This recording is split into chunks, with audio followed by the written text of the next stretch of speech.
Ya elik, sing jenenge urip nang desa ki main banget. Kepengin apa-apa keturutan. Apa mending kepengin godhongan, munggah metok ya. Nang pinggir dalan padahal. Lagi elik, godhong gandule aku wis oleh, gagean digodhog. Nggo lelep keberhasilannya nang Majapahit. Ayo, Mang Pawon, bareng-bareng. Lagi elik, pertama lebokna banyu.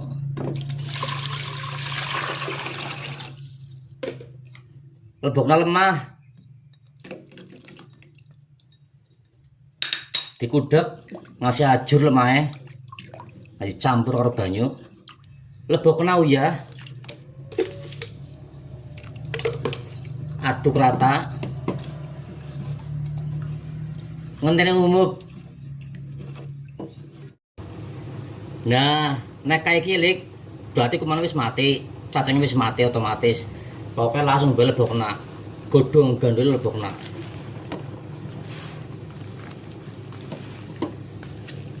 Cacing, kuman, pokoknya apa baik kawan-kawan sing lembut-lembut mati mesti wis. Nah, nek kira-kira wis 10 menit lik entas. Areng disit. Kompore. Entas, terus dilebokna mengaring banyu bening.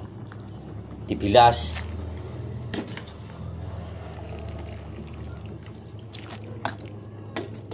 Dibilas ngasih bersih.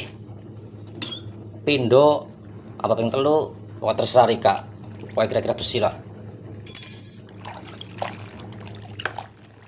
Lagi hasil lik dijamin hasilnya ora pahit.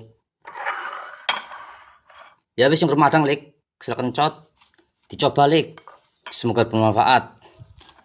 Oke, mantap banget ke lawendo karo sambel. Sekali anget. Pokoknya jos banget pokoknya lik. Madang, pokoknya madang, ayo madang.